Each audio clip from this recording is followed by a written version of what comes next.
And in a splish splash, I jumped back in the bear. Well, how was I to know there was a party going on? There was a splishing and a splash, and whirling with the beat, and moving and a groove, and rocking and a rolling. Yeah! Okay, after pulling out the chassis, there's two things that I want to do. Of course, change out the capacitors, and someone at some point had installed this pretty heavy-duty rubberized cord onto the chassis, which is good and it works great and all, but it looks like it really belongs to an iron, so I'm going to replace the wire and make it more period correct. I have a spare Fada plug, and I've got some wire that's braided, so we're going to make this thing look legit. So first, let's get started with that capacitor replacement. Here's the underside of the chassis. This is a large electrolytic capacitor can. This one happens to have two different electrolytic capacitors in there, a 50 and also a 30 at 150 volts. That's what was failing. That's what was causing the major distortion in the sound.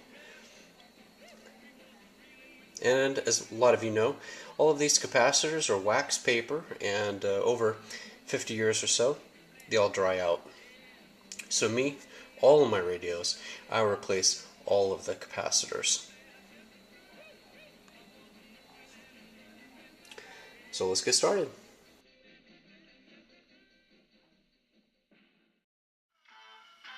Okay, it works and sounds perfect.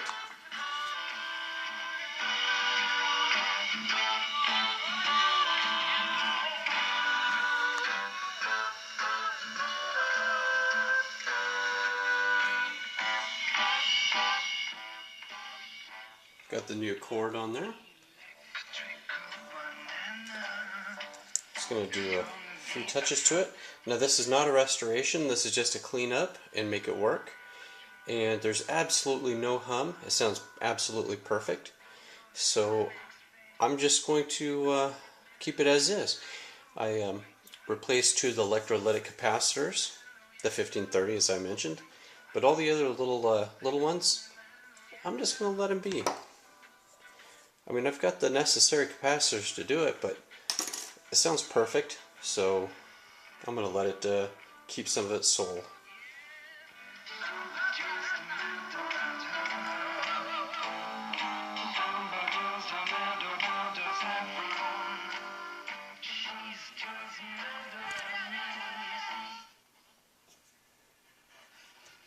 Go by without a whole lot of surprises.